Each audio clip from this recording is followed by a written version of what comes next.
नमस्कार। एक आम पाठक की प्रतिक्रिया में आज हमारे साथ हैं एक बहुत ही युवा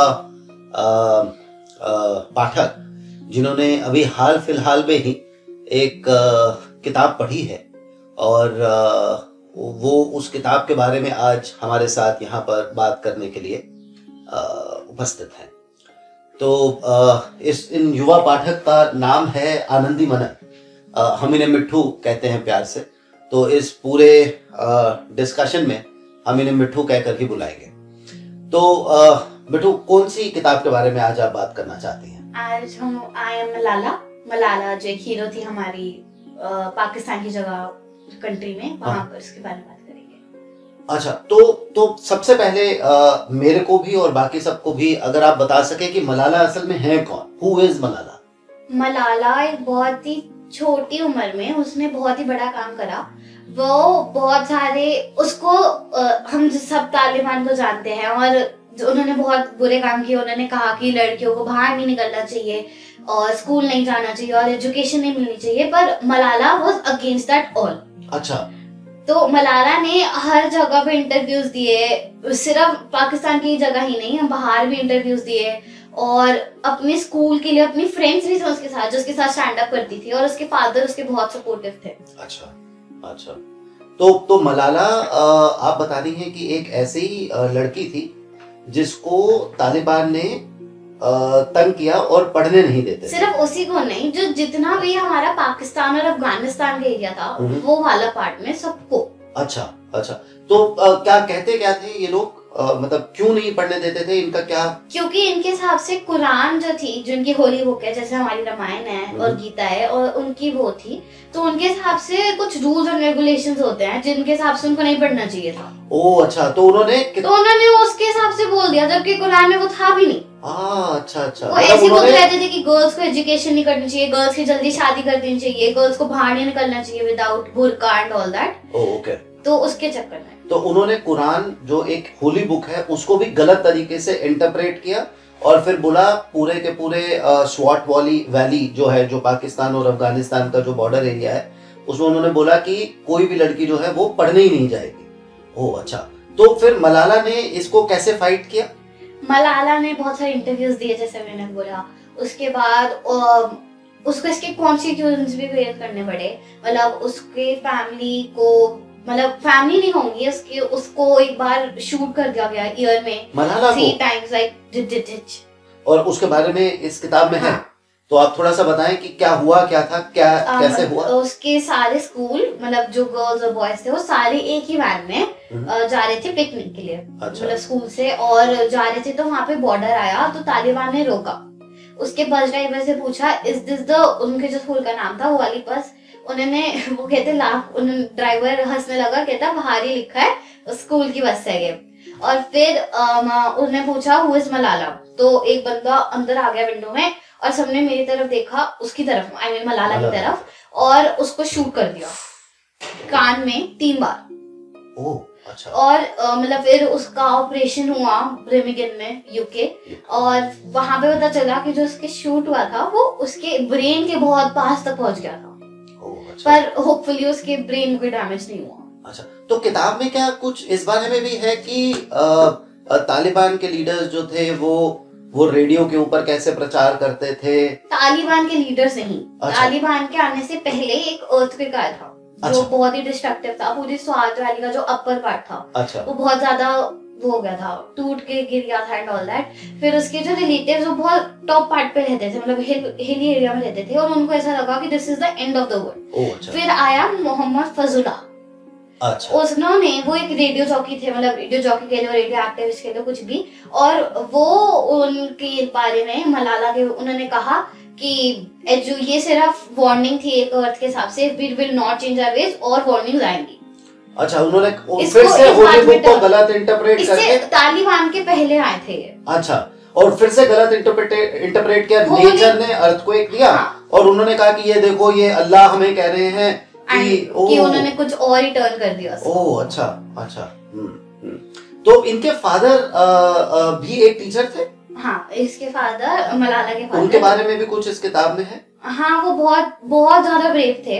अच्छा। और उन्होंने भी तालिबान के अगेंस्ट बहुत थे। वो उनके एक और कोलीग थे जो उनके साथ ही थे, मतलब वो दोनों साथ काम करते थे, पर उनको शूट कर दिया गया था। अच्छा। और इस बुक में ये भी है कि जो तालिबान थे वो उन्होंने लोगों को इन पब्लिक मारा। एक जगह थी जहाँ पे वो रखते थे और मारते थे उनको। अच्छा। और क्या कारण होते थे, किस वजह से मारते थे? बस इसीलिए कि अगर आप हमारी बात नहीं मानोगे? हाँ, बस वही, जैसे टेररिज्म होता है। अच्छा अच्छा। तो ये किताब के बारे में आपको पता कैसे लगा? मतलब आपने किसी बुक फेयर में इस किताब को खरीदा?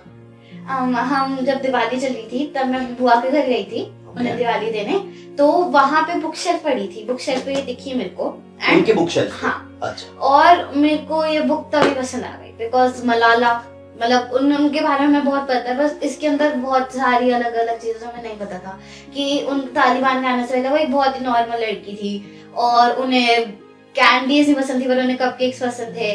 और वो रोज अपने भाइयों के साथ कोर्टयार्ड में खेलती थी।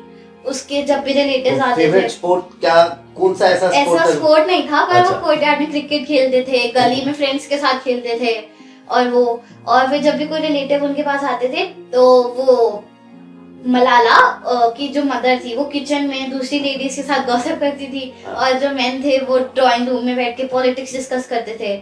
और मलाला को पॉलिटिक्स बहुत पसंद थी, छोटी सी एज। हाँ। अच्छा। मतलब 10 इयर्स में ही उसकी लाइफ में तालिबान आ गए थे, तो उससे पहले से पसंद थी उसको। अच्छा। और वो जब वो छोटी थी तब तो अपने फादर की लैब में बैठ के सुन लेती थी, पर जब वो बड़ी होती गई तो बहुत अजीब सा लगने लगा दूसरे लोगों की वैसे बैठी रहेगी। तो वो जब भी ड्रिंक्स या कुछ खाने के लिए आती थी तब वो सुन के चली जाती थी। अच्छा, मतलब जैसे सब लोग बैठे हुए हैं and the men were talking, तो वो सर्व करने के लिए जैसे उसकी मम्मी ने बोला कुछ आप ले जाओ, तो वो उस टाइम पर भी वो सुन लेती थी। अच्छा, ऐसे कहते थे। So from the very beginning उसको ये था कि मुझे पढ़ना है वगैरह। हाँ, और वो बहुत ब्राइट स्टूडेंट थी। अपने स्कूल में भी उसका एक कंपटीशन था, मतलब फ्रेंडली राइवलरी मलिक नूर के साथ। अच्छा। तो वो ऐसे कंपटीशन में चला रहता है फ्रेंड्स वो वाला। और मतलब मलाला के अंदर एक और चीज थी, वो किसी भी जो ऐसे कोई आप हो, जैसे मैं आपको आर्म रेसलिंग में नहीं हरा सकती। हाँ। वो आर्म रेसलिंग में किसी भी ट्वाइस हर एज जो उसको भी हरा सकती थी। तो वो फिजिकली भी स्ट्रॉन्ग थी, मेंटली तो वो स्ट्रॉन्ग है ही है और वो फिजिकली भी स्ट्रॉन्ग थी। तो ये बुक का कवर आप सबको दिखाना चाहेंगे? अच्छा, आई एम मलाला। तो इस आई एम मलाला में कोई एक ऐसा मलाला ने शायद उसके बाद यूएन में जाकर हाँ, अपने 16th बर्थडे पर, मतलब जब उसका ऑपरेशन हो गया तो वो यूके में ही सेटल हो गए। उसको बहुत सारे फेमस पर्सनालिटी से अपने लेटर्स आए और उन्होंने बहुत सारे रिस्पॉन्सेज भी लिखे और इसके बाद वो ब्रिमिंगहम में यूके में ही सेटल हो गए। अच्छा। और फिर उसके 16th बर्थडे पर उन्होंने यूएन पे एक स्पीच भी दी। ओह अच्छा। तो उसके अंदर एक लाइन थी, one child, one teacher and one book can change the whole world. ये दिखाएंगे आप सबको?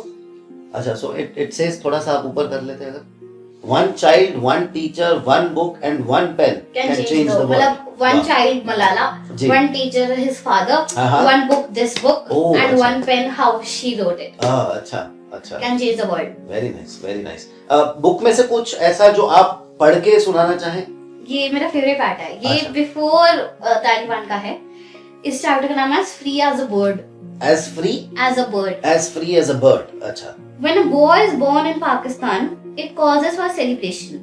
Guns are fired in the air, gifts are placed in the baby cot, and boy's name is inscribed on the family tree. But when a girl is born, no one visits the parents, and the women have only sympathy for the mother. Oh. My father paid no mind to these customs. I've seen my name in bright blue ink right there among the male names of our family tree.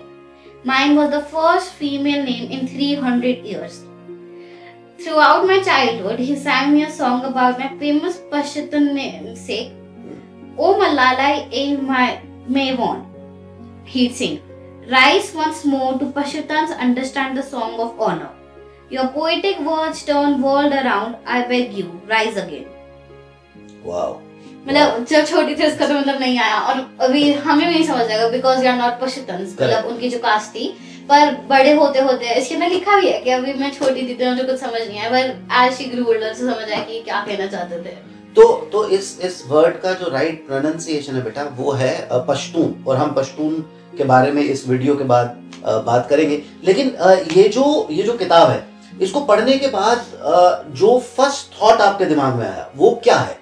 मतलब हम दिल्ली के लोग, और जहाँ पे ऐसे अभी भी लोग नहीं सोचते कि गर्ल्स को एजुकेशन नहीं मिलनी चाहिए और जल्दी शादी नहीं होनी चाहिए, हम बहुत लकी हैं कि हमें पढ़ने का मौका मिला, हम बाहर देख पाए। और मतलब मलाला जब यूएन गई थी, वो उसे फर्स्ट टाइम ऐसा लग रहा था कि मतलब वो पहले कहीं पे भी बोल नहीं पाती थी, मतलब अपनी क्लास के जो खाली डेस्क होते थे वो ऐसे तो स्पीच देती थी, और अब वो यूएन में स्पीच देती थी। तो वी आर वेरी लकी कि हमें अपनी एजुकेशन के लिए इतना नहीं लड़ना पड़ा, हमें as free as a bird as the chapter as हम वैसे ही थे। अच्छा, पर मुझे पता क्या लगता है कि आप 7th में हैं, मुझे लगता है कि 7th के बच्चे के लिए तो ये बुक कोई इजी बुक नहीं है। नहीं, बहुत अच्छा। इजी वोकैबुलरी है, अच्छा। ऐसा कुछ है नहीं। अच्छा। और जिसको ऐसे रेवोल्यूशनरी हीरोज जैसे गांधी जी, भगत सिंह के बारे में पढ़ना मुझे लगता है वो पढ़ सकता है बुक। पर वैसे आप इसके अलावा अगर मैं आपसे ये पूछूं कि आप किस तरह की बुक्स पढ़ते हैं, तो आप मिस्ट्री, अच्छा, यंग एडल्ट बुक्स जो होती हैं, मिस्ट्री वो वाली टाइप। हिंदी का कम शौक है आपको? ठीक है। तो आज हमने बात की एक यंग रीडर के साथ, इनका नाम है आनंदी मनन, मिठू कह के हम इन्हें बुलाते हैं। इन्होंने अभी अभी एक किताब पढ़ी है आई एम मलाला, और आप रेकमेंड करती हैं आपकी एज के सभी बच्चों के लिए कि वो ये किताब उठाएं और इसके बारे में पढ़ें। जिसको मतलब अच्छी लगे ऐसी चीजें जिसके ऊपर टॉपिक्स ऐसे होते हैं वो पढ़ सकता है। ठीक है, तो आप कुछ लास्ट कमेंट देना चाहेंगे? बस यही quote, one child one teacher one book and one pen can change the whole world. Wow. आप सुन रहे थे एक यंग रीडर को एक आम पाठक की प्रतिक्रिया में। नमस्कार, बाय बाय।